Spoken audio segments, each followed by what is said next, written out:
Muy bien, yo creo que podemos arrancar ya con los que estamos. Muy buenos días a todas y a todos que se han conectado esta mañana. Mi nombre es Paloma García, soy parte del equipo pues, de ACA. Estaré moderando esta sesión junto con mis compañeros. Por aquí está Rachid, Adrián, Perla, Ana, Cintia y bueno, todos ustedes sean muy bienvenidos a este espacio. Esta es la sesión 6, ya estamos avanzando súper rápido con este proceso que hemos estado llevando juntos. Antes de empezar, les recuerdo, pues vamos a utilizar otra vez Zoom, ya lo conocen muy bien. Lo único que vamos a usar hoy en realidad, cámara y micrófono, no vamos a hacer equipos, entonces no se preocupen por eso. Aquellos que estén en posibilidad de prender su cámara, bueno, pues háganlo, así los podemos ver, sentirnos un poquito más cerca. Y los invitamos a tener su micrófono en silencio para no interferir con el audio de quien esté hablando, y cuando sea momento de participar, bueno, lo podemos encender. También pueden platicarnos o ponernos sus dudas por el chat. Cualquier pregunta sobre la plataforma o sobre lo que está sucediendo en la sesión, pónganmelo por ahí y cualquier persona del equipo pues los ayudará a resolverlo. En esta sesión vamos a hacer la conclusión de la etapa de priorización, que es en lo que hemos venido trabajando en las sesiones pasadas por municipio. Vamos a concluir esto. Luego tendremos a invitados del Centro del Agua que nos comentarán un poquito sobre el trabajo que hemos venido haciendo, también invitados del ICLEI, y al finalizar tendremos unos avisos y los siguientes pasos para las últimas sesiones, así que se va a poner muy, muy bueno. Quiero también recordarles en qué parte del proceso vamos ahorita. Estamos en la generación de escenarios, bueno, los siguientes pasos, y en 2 semanas más, el 9 de diciembre, empezará la etapa de toma de decisiones. Y bueno, como pueden ver, hemos ido avanzando bastante ágil en esto. Los resultados ya están tomando forma y pues estamos emocionados de poder compartir cómo va avanzando, ¿no? Todo lo que hemos venido trabajando juntos. Y bueno, sin más, quiero darle la palabra a Adrián para que nos pueda compartir la parte de la conclusión o las conclusiones de la etapa de priorización. Muchas gracias, Paloma. Muy buenos días a todas y a todos. Pues vamos directo con la recapitulación del trabajo que estuvimos llevando a cabo las semanas anteriores. Y pues primero quiero que traigamos a nuestra mente el ejercicio que hicimos de evaluación, ponderación y evaluación a través de la rúbrica que trabajamos desde una hoja de cálculo para cada municipio. En esta sesión recuerden que tomamos valores, más bien asignamos valores para la columna B, en donde ustedes, según las circunstancias de cada municipio, dieron mayor o menor valor a algunos de los criterios y también en función a las estrategias. Veíamos por ahí que a lo mejor algunas que tenían que ver con edificios municipales o con edificaciones en general, en donde estamos revisando temas de energía, a lo mejor la parte de participación ciudadana en algunos de los casos pues no tendría sentido, dado que de que estamos hablando de una acción directa en un edificio. Sin embargo, se quedó abierta por aquellos que tuvieran la posibilidad de incorporar quizá una acción que sí fomentara participación ciudadana desde este tipo de estrategias. Entonces, teniendo esta libertad, ustedes pudieron asignar los valores de ponderación para cada uno de los criterios que se evaluaron, para posteriormente elegir un valor para evaluar ese criterio en función a la estrategia y las posibilidades del municipio. Pasamos a la siguiente, por favor, Paloma. El ejemplo que revisamos, en este caso tiene una puntuación total de 76. Damos un clic y pues les recuerdo la parte de la columna B en la rúbrica que corresponde a la ponderación de los valores para esa serie de criterios. Están marcados aquí con el recuadro rojo, y ahí podemos ver cuál fue el valor total asignado a cada uno de esos segmentos. Y con el recuadro verde vemos el valor de evaluación, que cómo evaluamos el desempeño de cada uno de esos criterios, lo que nos da al final la suma de los 76 puntos. Y finalmente, la insignia del CDA nos habla de si las herramientas que se están trabajando para esta estrategia están disponibles para calcular escenarios distintos con el apoyo del CDA. Siguiente. Específicamente, vemos aquí dos fichas para las estrategias que evaluó San Nicolás para una estrategia de movilidad y una estrategia de energía. Tenemos aquí un valor final de 85.8 y 61.8. Recordemos que si vamos a comparar, vamos una atrás por favor, que si vamos a comparar entre dos fichas, tener en claro si la ponderación de los valores por segmento o incluso por criterio es la misma. En este caso podemos encontrar una diferencia para participación y vinculación, en donde para la estrategia de movilidad se le asignaron más puntos a participación y vinculación que a la estrategia de energía. Así también en cobeneficios podemos encontrar por ahí una diferencia de 5 puntos y en factibilidad y viabilidad encontramos que tuvimos la misma ponderación de 35 finales. Vamos a la siguiente. En el caso de Monterrey tuvimos también estas dos. La de movilidad fue la más alta. Ambas tienen la insignia del CDA, pero también observen cómo la ponderación al interior de cada uno de los segmentos puede ser distinta. Esto no limita a que se comparen, porque una vez más, depende de las características específicas de la estrategia y de las condiciones en las que el municipio se encuentre para evaluarla y para darle mayor o menor valor a cada segmento. Esto no nada más les permitirá, si gustas pasar a la siguiente, Paloma, evaluar entre estrategias de acción climática, sino que, o más bien pensando en los escenarios que nos está ayudando a revisar el centro del agua, sino que al interior ustedes de su municipio podrán incluso presentar una estrategia con esta herramienta y desglosar los distintos criterios que se están tomando en cuenta, que les recuerdo surgen del diagnóstico que todos juntos realizamos al evaluar cuáles eran las barreras, las características positivas, las condiciones que permitirían llevar a cabo y llevar a buen término una estrategia o una acción climática para el municipio. Recordemos también que del lado izquierdo tenemos una serie de iconos o insignias que nos hablan específicamente de si la estrategia puede incluirse o es parte del plan de acción municipal, si está alineado con las líneas estratégicas del Plan Estratégico Nuevo León 2030, si tiene un carácter o un espíritu metropolitano porque puede generalizarse o puede mejorar sus resultados de aplicarse en conjunto con más municipios del área metropolitana. El cuarto es si resulta de un diseño basado en el ecosistema. Y quinto, si forma parte del biciplan. Todos estos como marcos exteriores mayores que pueden alojar el diseño de la estrategia o el carácter de la estrategia y darle contextualizarla en un esquema mayor y de más larga duración. Siguiente. Creo que es todo. Muchas gracias. Muchísimas gracias, Adrián. Y bueno, ahora queremos darle la bienvenida a nuestros invitados del Centro del Agua que nos van a compartir sobre los escenarios, ¿no? Primero vamos a darle la palabra al maestro Iván Acosta y a la maestra Caribay Godoy que nos van a compartir sobre los escenarios de potencia solar y edificios sustentables. Hola, hola, buenos días. Buenos días. Primero expondré yo. ¿Puedo compartir pantalla, por favor?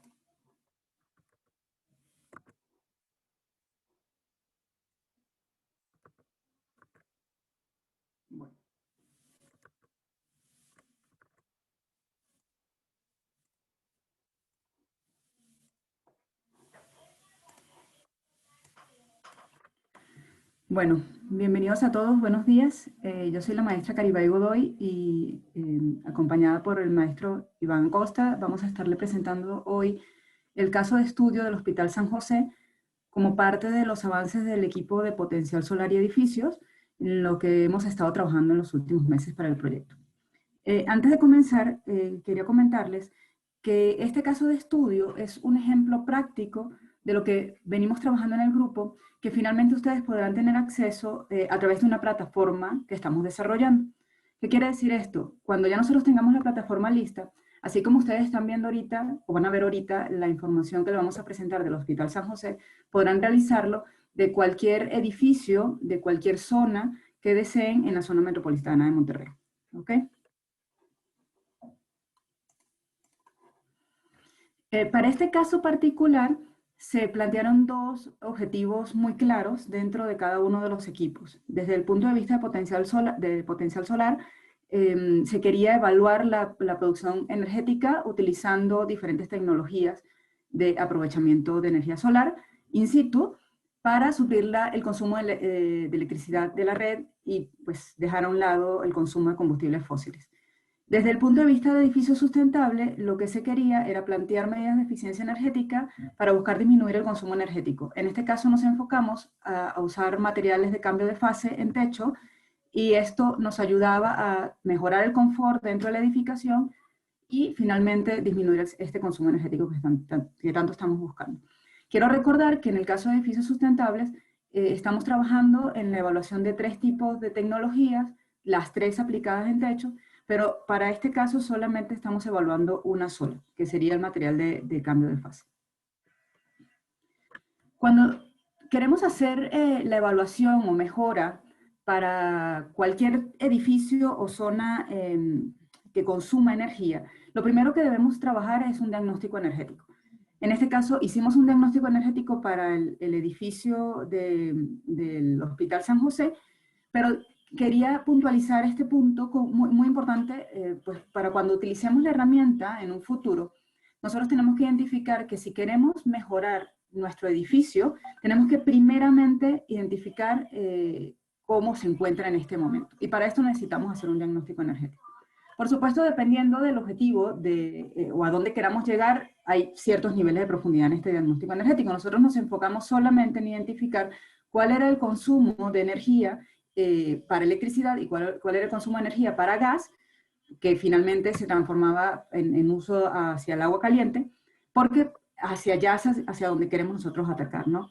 Podemos identificar aquí que el 62.3% del consumo, de la energía total que consume el edificio es para electricidad y el 37.7% es hacia gas.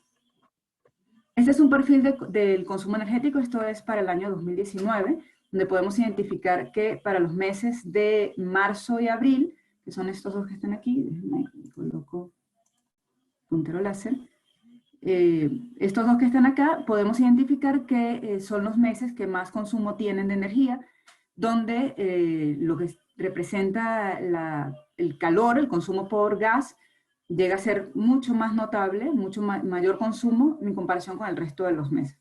En el caso de la electricidad, los meses de verano, pues son los que representan un mayor consumo energético, y eso tiene sentido, pues principalmente la electricidad la utilizamos para sistemas HVAC, para sistemas de enfriamiento, y pues sabemos que en Monterrey tenemos un clima muy fuerte en el caso del verano. Ya haciendo este diagnóstico, identificando cuáles son, a qué nos estamos enfrentando, cuáles son los patrones de consumo dentro de nuestra edificación, nos enfocamos primeramente a establecer estrategias de eficiencia energética. Y también aquí quiero puntualizar algo que es importante. Es muy común que nosotros tradicionalmente nos visualicemos implementando generación de energía con fuentes renovables antes incluso de pensar en eficiencia energética. La eficiencia energética nos va a ayudar a disminuir el consumo de nuestra edificación.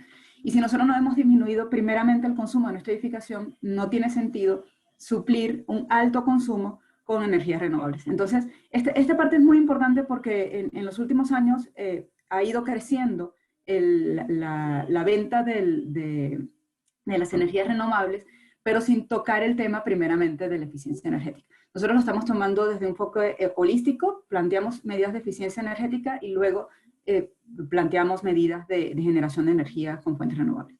Entonces, en el caso de las estrategias de eficiencia energética, trabajamos para este caso con un material de cambio de fase de marca Infinity R. Este es un material que se consigue en el mercado en Monterrey precisamente, es una sal inorgánica, se trabaja en este caso con una temperatura de fusión de 29 grados. La temperatura de fusión significa el punto exacto donde el material empieza a derretirse y empieza a absorber energía de forma latente, y realmente esta es la característica principal de un material de cambio de fase. El maestro Jorge les explicó la semana pasada un poco más sobre el funcionamiento, no me voy a detener mucho en eso, pero sí es importante que se identifique que el escoger esta temperatura de 29 grados centígrados fue como resultado de un estudio previo donde evaluamos varios tipos de temperaturas y veíamos cuál era el que daba una mejor respuesta. Lo que queremos aquí es identificar la temperatura a que la edificación estaría con mayor confort, pero a la vez buscando que tengamos un menor consumo energético. Una característica física del material que es muy importante es el calor latente. Esta medida lo que me indica es qué tanta energía yo voy a poder estar absorbiendo de manera latente por una cierta cantidad de material. Y en este caso, una característica particular de las sales inorgánicas es que tienen un alto calor latente. Para este caso en particular trabajamos con un espesor de 18 milímetros. El material Infinity es de 6 milímetros, una sola capa de 6 milímetros, trabajamos con 3 capas y solamente lo ubicamos en techo. En otros estudios también se puede ubicar este material en muros o entre losas, pero en este caso particular solamente se estudió para su impacto en el techo. Y entonces, estos son algunos de los resultados que podemos ver para el hospital particularmente. Cuando utilizamos 18 milímetros de PCM en el techo, nos podemos dar cuenta que podemos llegar a disminuir hasta 6% la temperatura operativa en el verano. La temperatura operativa es aquella que está tomando en cuenta no solamente la temperatura en el interior del edificio o del espacio, o sea, cuando yo voy con un termómetro normalmente, voy adentro del espacio, este termómetro me va a indicar la temperatura del aire adentro del espacio, es temperatura de bulbo seco. Pero la temperatura de la operativa toma en cuenta también la radiación de los alrededores hacia esta persona que está dentro del espacio. Esa temperatura operativa es mucho más certera a la hora de nosotros estar visualizando, conseguir o tratar de conseguir confort térmico. Entonces, pensando en la temperatura operativa, porque finalmente lo que queremos es confort térmico, logramos disminuir hasta un 6% de esta temperatura en el verano. En esta gráfica podemos ver dos cosas. La línea gris, la línea azul es la temperatura del exterior. Este es el día de más calor en Monterrey. La línea gris es el caso que no tiene PCM, perdón, que tiene PCM, y la línea azul, verde, es la que no tiene PCM. Entonces, la verde es la que no tiene PCM, la gris es la que tiene PCM. Y aquí podemos ver cómo disminuye la temperatura en la que tiene PCM.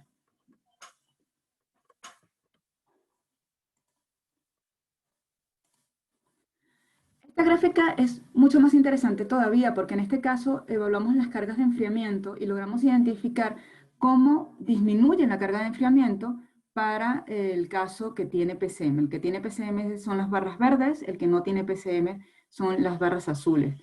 La carga de enfriamiento es la que finalmente voy a quitar con el aire acondicionado, o sea, lo que tengo que suplir con el aire acondicionado. Y si son más cargas de enfriamiento, pues necesito un mayor consumo energético del aire acondicionado para poder mantener la temperatura que yo estoy esperando finalmente.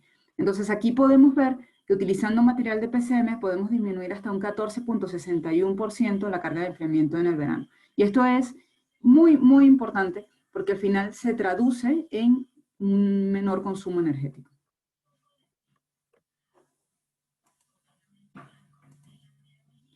Finalmente, cuando hacemos ya el estudio aplicado al el caso del Hospital San José del edificio, nos damos cuenta, aquí analizamos todo el área durante todo el año, nos damos cuenta que podemos llegar a reducir 146 megawatt hora.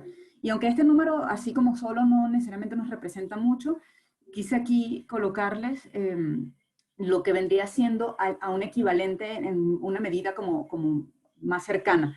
Y esta cantidad de energía significa reducir el consumo o eliminar el consumo de 40 departamentos en Monterrey. 40 departamentos de 65 metros cuadrados de 3 personas viviendo en estos departamentos. Entonces, eso significa, estos 40 edificios consumen esta cantidad de energía al año. Entonces, si nosotros logramos disminuir este consumo en el edificio San José, es casi lo equivalente a suplir de energía 40 departamentos en la zona metropolitana de Monterrey. Al final de la presentación, cuando ya se haya evaluado y analizado lo del potencial solar, vamos a llegar a unas conclusiones. Pero hasta aquí le puedo comentar que los resultados han sido muy interesantes. Se han logrado conseguir realmente ahorros importantes en el consumo energético y se ha logrado también avanzar en tener mejor confort dentro de las edificaciones, que finalmente es el objetivo cuando llegamos a no tener un gran consumo energético. Muchas gracias. A partir de acá, el maestro Iván. Muchas gracias, Caribay.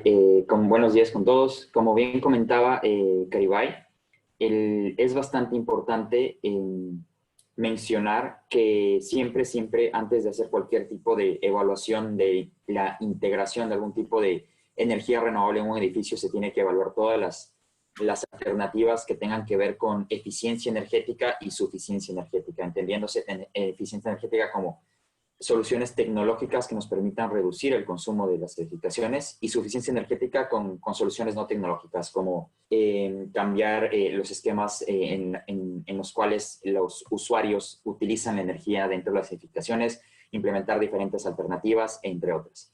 Una vez que ya superamos este eslabón, es bastante importante empezar ya a evaluar diferentes alternativas para la generación energética en sitio.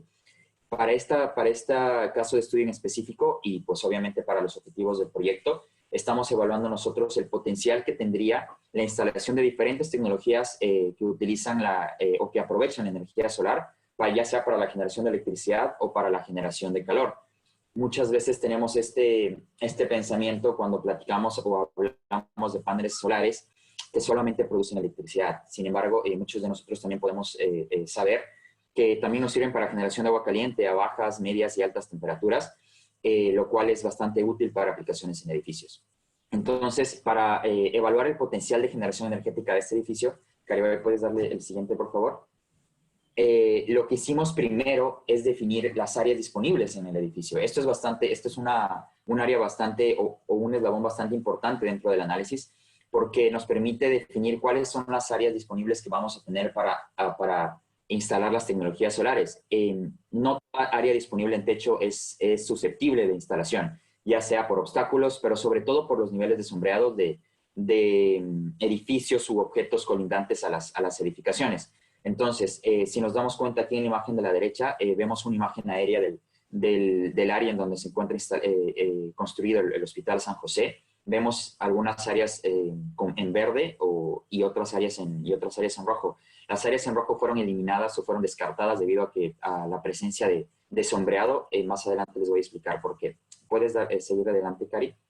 Entonces podemos ver que de toda el área que teníamos previamente son alrededor de 7,900 metros cuadrados. Ya las áreas aptas para la instalación de tecnologías solares se reduce alrededor de 5,169. Estas ya podríamos decir metros cuadrados, estos ya podríamos decir que son metros cuadrados libres de sombreado o potencialmente fáciles de liberar sombreado de objetos colindantes. Entonces, ¿quieres darle adelante, Cari? Para nosotros definir las áreas aptas, lo que hacemos primero es un estudio de un levantamiento 3D. Hicimos un levantamiento 3D del edificio haciendo uso de un dron para tomar alrededor de 500 imágenes de alta resolución que nos permiten definir las alturas que tienen cada una de las edificaciones. Podemos ver en la imagen de la izquierda tenemos un edificio bastante grande que es el que tiene mayor altitud, aproximadamente 50 metros, el que está en color rojo. Este es nuestra principal fuente de sombreado para las áreas, sobre todo en horas del amanecer y del atardecer para las edificaciones que se encuentran en el lado este. Entonces, esto es bastante importante. Este es el proceso que nosotros llevamos a cabo para definir cuáles son las áreas aptas para instalar tecnologías solares. Adelante, Cari. Una vez que ya hacemos esto, lo segundo que hacemos es definir las tecnologías solares que vamos a estar evaluando para poder, pues ya en un siguiente paso, hacer simulaciones. Aquí yo quiero recalcar es bastante importante, las tecnologías que nosotros seleccionamos aquí, sea fotovoltaica, como pueden ver, de izquierda a derecha las voy a ir nombrando, PV de fotovoltaica, ST de solar térmica, PVT de fotovoltaica térmica y LSPVT son concentradores híbridos fotovoltaicos térmicos. Cuando uno selecciona este tipo de tecnologías, cuando uno las evalúa o cuando uno tiene pensado instalar este tipo de sistemas, ya sea en casa, ya sea en edificaciones o en sistemas a gran escala, es bastante importante validar que los equipos sean certificados internacionalmente y en algunos casos también nacionalmente.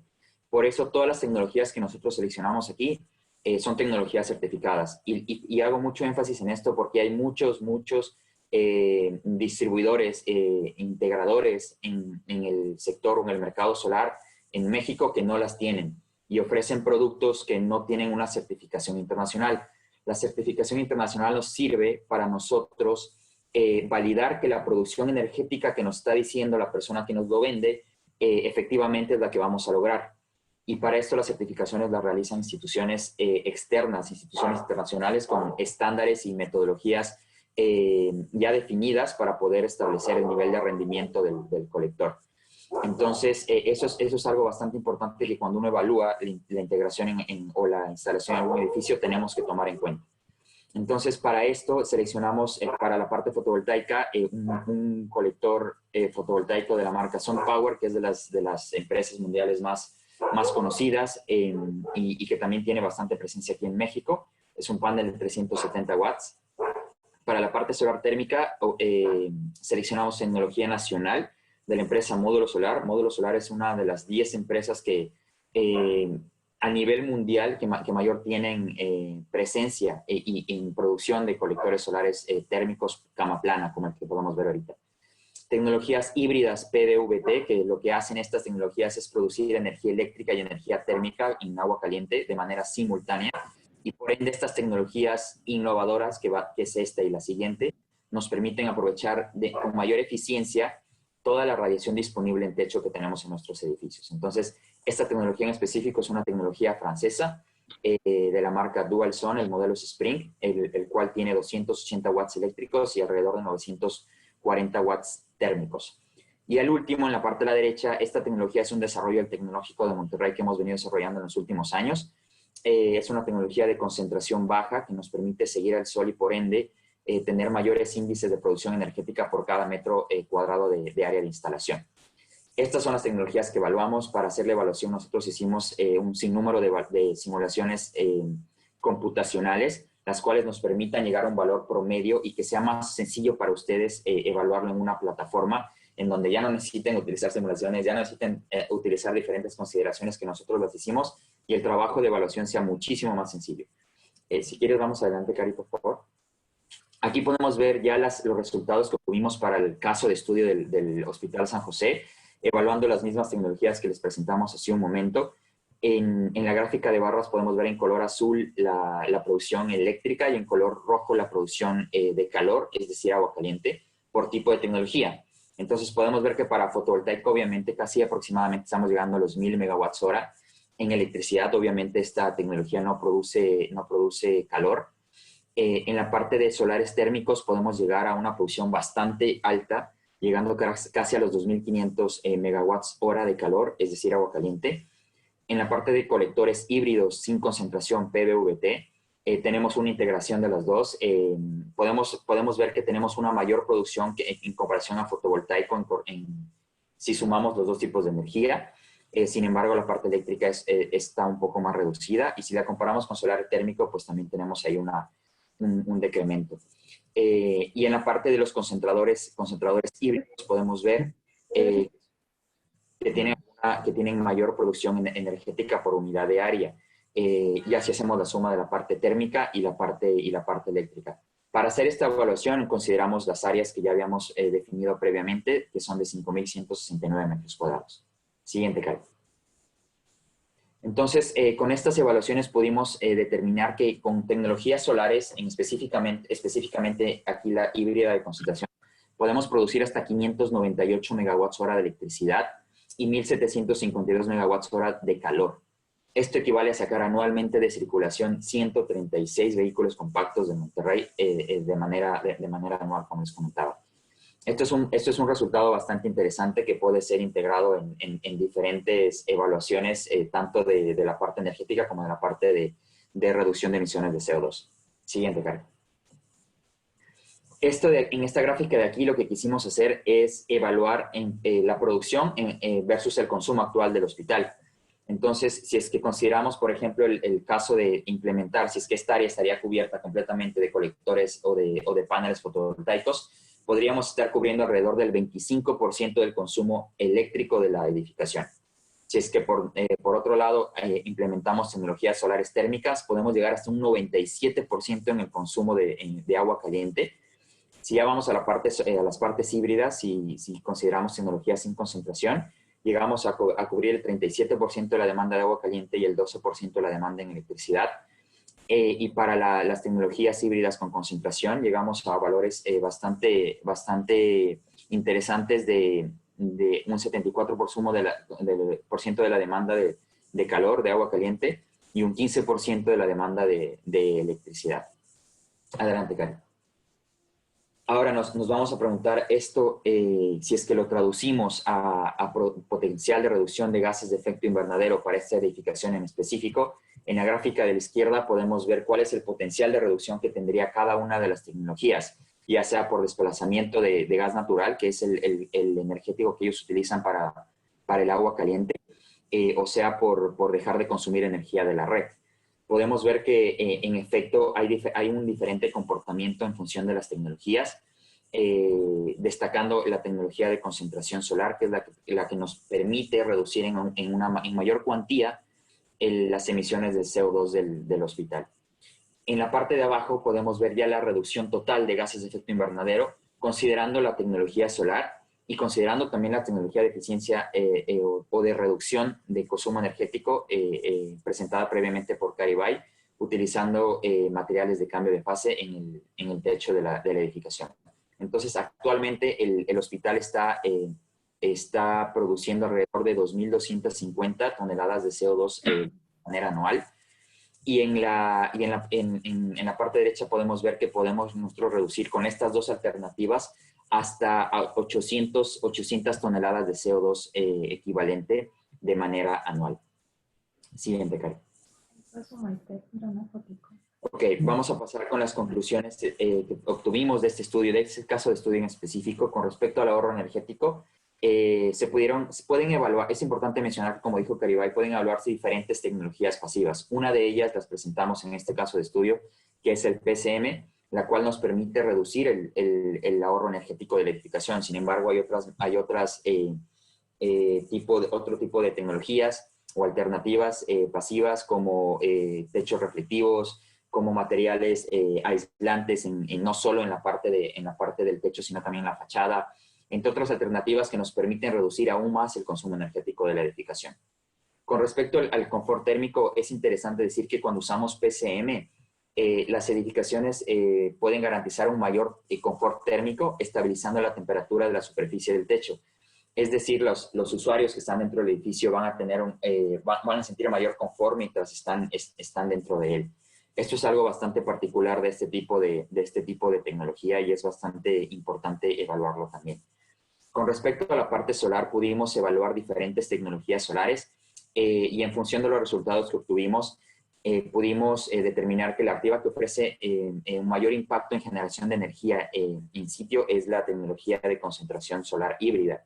Sin embargo, es bastante importante comentar que la selección adecuada de la tecnología solar que se va a instalar en un edificio va a depender completamente de la aplicación, va a depender completamente del consumo. Puede ser que no sea un hospital o un edificio en donde tengamos un consumo representativo de la parte de agua caliente. Entonces ahí obviamente lo más lógico sería utilizar simplemente colectores o paneles fotovoltaicos. Entonces es bastante importante mencionarles que la selección adecuada de la tecnología depende directamente de la aplicación. En la parte de sistemas solares térmicos, no hay cómo o es incorrecto decir este colector es mejor a este, sino este colector se desempeña mejor en esta aplicación que en este de acá. Entonces, eso es bastante importante mencionarlo. Con respecto a la reducción de gases de efecto invernadero, las estrategias de eficiencia energética y de producción de energía in situ, utilizando energía solar, permiten reducir el impacto ambiental del Hospital San José hasta en un 31%. esto es importante comentar. ¿Por qué? Porque muchos edificios ahora el principal incentivo o la principal motivación para voltear a ver estas alternativas es la reducción de su huella ambiental. Entonces, es bastante importante que podamos evaluarlo de manera sencilla, y uno de los objetivos de la herramienta que estamos utilizando es lograr eso, una evaluación sencilla y objetiva de las diferentes tecnologías que estamos evaluando para reducir el consumo energético de edificaciones, y también para evaluar generación in situ utilizando energía solar. Entonces, eso es todo por nuestra parte. Agradezco mucho la atención. Muchísimas gracias a la maestra Caribae, maestro Iván.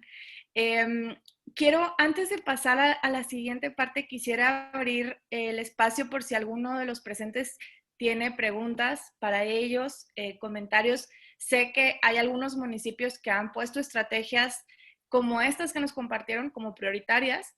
Entonces, por ahí me dijeron que San Nicolás, Santa Catarina, Apodaca. Entonces, si alguien tiene alguna pregunta, es un buen momento para hacerlo. Y si no, también por aquí en el chat les pusieron que si les pueden compartir la presentación con estos ejemplos. Entonces, creo que ya nos dijeron que sí.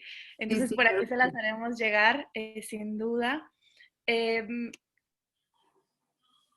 Muy bien, si no hay preguntas, nos las pueden poner por aquí por el chat también, en caso de que se les ocurra. Y entonces quiero darle la bienvenida ahora a la doctora Jenny Díaz, que nos va a platicar sobre movilidad inteligente, sobre los escenarios de movilidad inteligente. Entonces, está por aquí. Sí, buenos días. Buenos días, bienvenida. Gracias. Un segundito.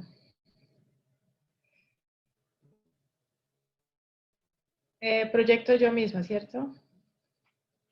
Sí, correcto. ¿Me escuchan bien? Sí, correcto. Ok.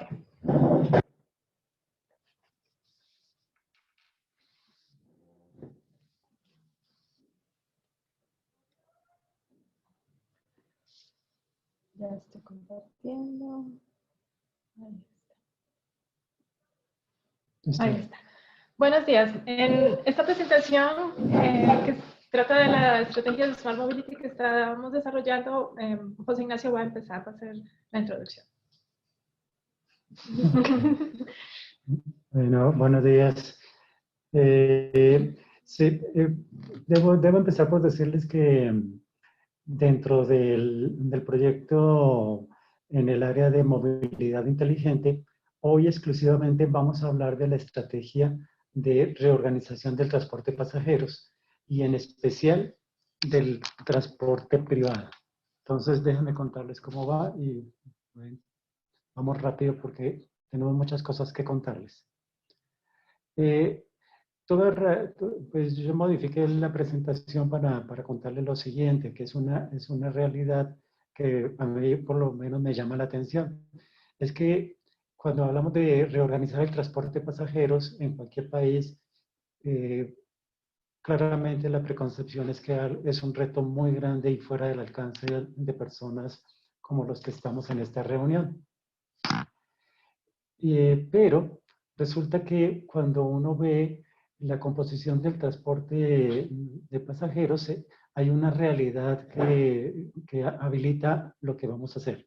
Lo primero es tomar conciencia que hay un alto porcentaje del transporte público, del transporte de pasajeros, que es dominado por el transporte privado, es decir, el servicio escolar y el transporte de personas, es decir, de personal, perdón.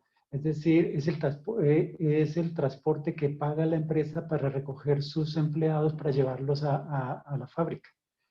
Y que claramente este segmento tiene una alta incidencia en la movilidad de la ciudad. Pues básicamente no hay que decir mucho, pero hay una gran diferencia. Usted percibe una gran diferencia cuando hay clases o cuando no hay clases, para que dé un sentido del impacto que tiene este segmento en el transporte. Entonces, el comentario importante es que en México, y especialmente más hacia el norte del país, pues que el número de autobuses que operan en la ciudad es mayor para el transporte privado que para el transporte público. Y entonces dice, pues si yo tengo un alto impacto de este segmento y adicionalmente es privado, me genera oportunidades que yo llamo entre comillas reales y de corto plazo. Y eso quiere decir que aquí tengo el transporte, digamos, del TEC.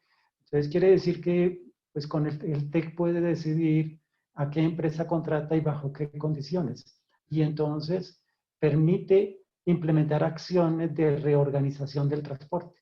Permite, por ejemplo, cambios de horario, fijar los tamaños de los autobuses, etcétera, etcétera. Y ahora lo podemos extender, que si en forma coordinada lo extendemos a todos los centros universitarios, colegios e inclusive a las empresas, podemos realmente tener un impacto a corto plazo y en forma real. Y de eso se trata esta estrategia. Cuando uno dice, bueno, ya voy a pensar en estas flotas de transporte dedicadas al transporte de personal y de escolar, que es del servicio privado, la siguiente pregunta es, ¿y cómo hago para bajar consumos, bajar la emisión de contaminantes y especialmente de gases de efecto invernadero?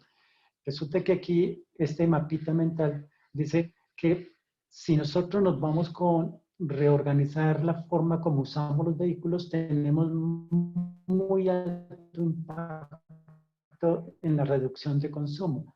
Pero esto lo podemos hacer a través de herramientas de tecnología de información.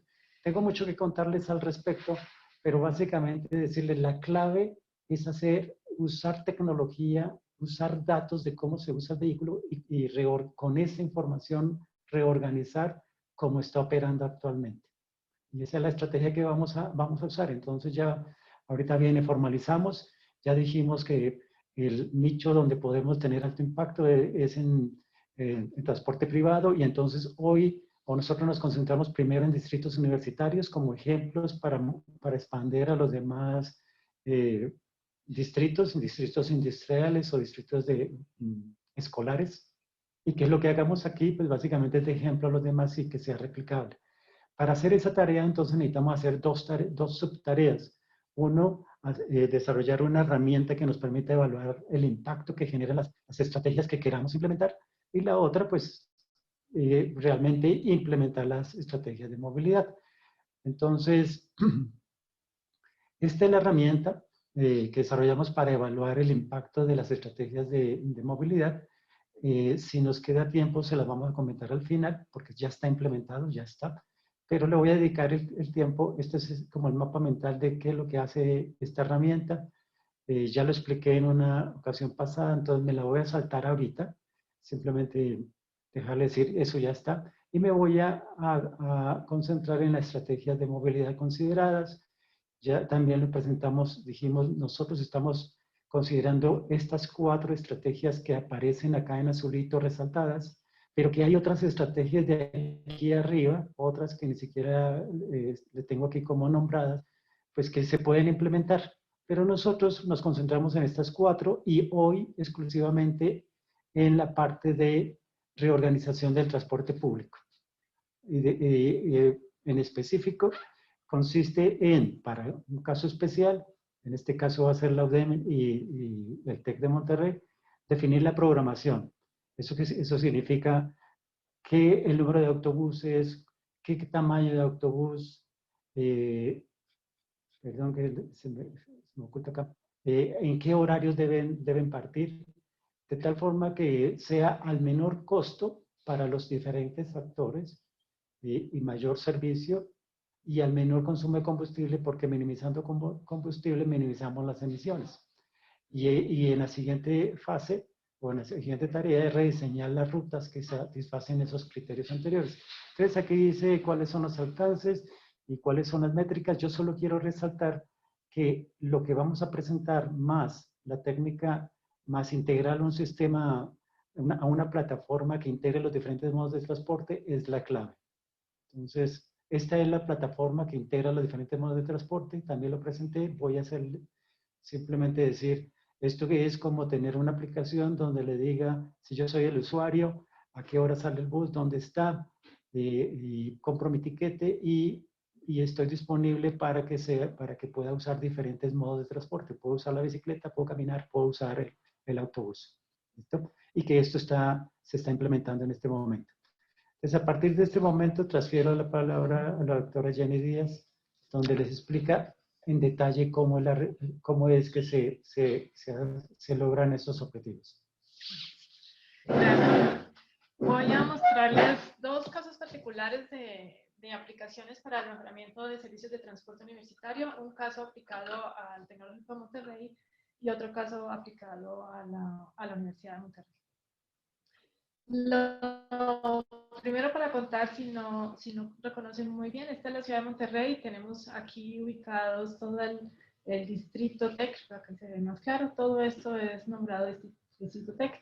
Y la zona de impacto de la UDEM, a esta le vamos a llamar zona UDEM. Entonces, la idea es generar, para contarles un poquito, en el distrito TEC, el tecnológico ofrece dos servicios a su comunidad. Uno que se llama Circuito TEC, que es básicamente un servicio libre alrededor de la comunidad UDEM, y el otro se llama Expreso TEC, que tiene una cobertura en todos los usuarios pagan por este servicio.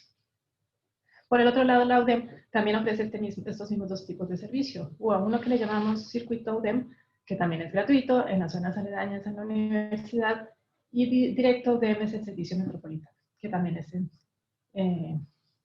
que los alumnos pagan, los usuarios pagan. Entonces, el primer ejercicio que hicimos, lo hicimos con el servicio de Expreso TEC, y lo que hicimos fue asignar flotas de buses a las rutas. ¿En qué consiste el Expreso TEC en este momento? En un servicio ofrecido por buses, como los ven allí. Todos son buses grandes. Y lo que hicimos fue hacer un ejercicio de diagnóstico de la utilización del servicio en el momento antes de pandemia. Todo este ejercicio está hecho bajo condiciones normales. Estas son, en este mapa se representan las rutas que se cubren a través de Expreso TEC por toda la zona metropolitana.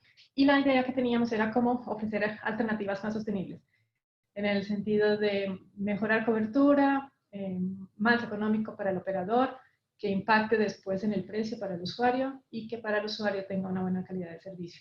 Esas son las ideas generales. Sin embargo, la que les voy a mostrar ahorita consiste nada más en la asignación de rutas actuales. No vamos a modificar rutas, nada más identificar si la flota que se está usando actualmente es la más eficiente para el servicio que se está ofreciendo actualmente.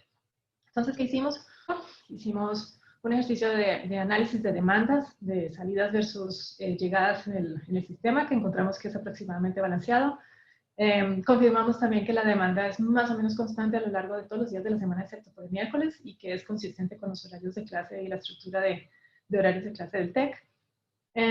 Hicimos análisis de pruebas de bondad de ajuste a ver cómo se comportaban las demandas, y en general la mayoría siguen distribuciones conocidas de Poisson o uniformes. Y finalmente encontramos también que a veces se mandan dos viajes, es decir, dos buses a la misma ruta en el mismo horario, y entonces identificamos claramente cuáles eran las rutas con mayor demanda. Que en 40% de la oferta, y llamamos oferta a la combinación ruta-horario, no tenía demanda. No salía ningún bus a la hora ofertada que uno encuentra en la página web, por decirlo así. Muy pocos viajes tenían más de 15 pasajeros, el 19%, y si recuerdan, los buses son estos buses grandotes de capacidad de más de 40 pasajeros. También confirmamos que los tiempos de viaje son alrededor de 40 minutos y una hora en todas las rutas, y no encontramos una variación mayor a lo largo del día, es decir, pareciera que no tienen mayor impacto en el tema de tráfico y horas picos, y eso lo confirmamos ahí, los tiempos de viaje son más o menos constantes a lo largo del día. Con esta información, entonces, nuestro primer intento de mejora fue identificar qué tipo de vehículos deberían usarse, a qué hora deberían salir para garantizar al menos un 95% de la demanda cubierta. Con base en esto y con base en los datos que encontramos en la parte del baseline, del escenario base, usamos las demandas actuales. Estamos hablando antes de pandemia, las rutas y los tiempos de viaje se conformaron con Google. Hicimos un ejercicio con cobertura mínima de 95, pero hicimos escenarios variando qué pasaría si esa demanda también cambian. Y básicamente, a falta de información específica del operador, hicimos una aproximación de cuánto cuesta operar un bus con respecto a una van. Entonces, en este modelo, que no voy a entrar en detalles, hicimos un pequeño modelo y básicamente lo que hicimos fue ampliar la consideración a que no sean solamente los buses los que conforman la flota de oferta del Expreso Tech. Los usuarios distinguen: el bus grande es para expreso, la van es para la cobertura gratuita, pero si el operador es el mismo, ¿por qué no combinar ambos tipos de vehículos para ofrecer el servicio si eso hace que sea más económico? Entonces, después de correr y analizar este modelo, hicimos varios análisis de escenarios. Lo que muestra esta tablita es una combinación de capacidades entre vans y buses. Este es el escenario actual. Estos costos están, digamos, con un factor ahí ponderado, no son los reales, pero en esencia lo que muestra la gráfica es que definitivamente cuando hay una combinación de flota de al menos 10 buses y el resto vans, se generan los menores costos operativos. Entonces, finalmente la gran conclusión es: actualmente se ofrecen solo buses grandes, y el resultado práctico más importante de este pequeño ejercicio es que con una combinación de mitad de buses y mitad de vans se logran reducir al menos 10% de los costos operativos para ofrecer exactamente el mismo servicio. Entonces, ahorita estamos procesando esta información con el operador para invitarlo a ofrecer en tiempos normales, no de pandemia, la oportunidad de intercambiar y combinar su flota entre buses y vans. Este fue el primer ejercicio con el TEC. Luego en la UDEM hicimos un ejercicio de ruteo de buses escolares. Y en este caso usamos el servicio directo UDEM, que es el gratuito con las vans que en este caso están operadas por Urban en la UDEM. Para hacer esto, hicimos un mapa coroplético que refleja, dependiendo del código postal de origen de toda la comunidad UDEM, dónde vive la gente que trabaja y estudia en la UDEM. Entonces, este mapa indica, está, digamos, al revés al sentido común. Entre más clarito hay mayor densidad. Esto es San Jerónimo, esto es Cumbres, y a más oscurito significa menor densidad de población. Actualmente, las dos rutas que se ofrecen de directo UDEM son estas dos. Una que está aquí, a ver si logro usar mi mouse. Esta es la ruta de San Pedro y esta es la ruta de Santa Catarina. Entonces, después de analizar, efectivamente, pues por aquí hay demanda importante que se cubre, pero también vimos un nicho de mercado que está aquí en San Jerónimo. Entonces, lo que hicimos fue cómo adicionar con los mismos recursos, ofrecer una ruta nueva aquí en San Jerónimo. ¿Qué encontramos? Ese es el segundo código postal más poblado. El 47% generalmente se hacen encuestas de servicio de movilidad en la UDEM, y encontramos con esas encuestas que el 47% de las personas que viven en San Jerónimo dicen o afirman que estarían dispuestas a usar el servicio si pasara cerca de su casa. Y también encontramos que hay una demanda potencial importante de al menos 600 personas en esa zona.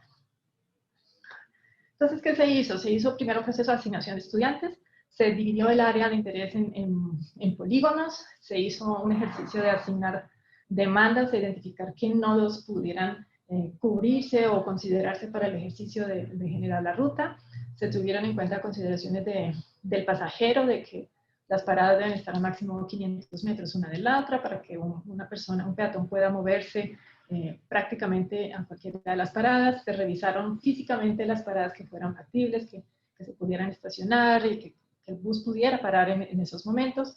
También se consideraron paradas a ambos lados de la vía. Y con base en todas estas opciones, pues se generó, como se ve aquí, un ejercicio de polígonos con puntos opcionales. Una vez hecho eso, seguía el proceso de asignar la demanda. Entonces, asignamos cada polígono, dependiendo de su código postal, tenía una demanda específica, dependiendo de la cantidad de cuadras que tuviera ese polígono incluido. Según la población del código postal y el número de cuadras, pues estimaron la demanda por cuadra. Y para esto se tuvo en consideración dos componentes. El primero era la intención de uso, que habíamos dicho que era el 47%, Y la segunda, sí son las situaciones actuales en pandemia, de cómo se están ofreciendo las clases en la UDEM y de las posibilidades de que una vez empecemos a retornar a la universidad, dado el esquema presencial, híbrido y en línea que se está ofreciendo, actualmente el 24% de los cursos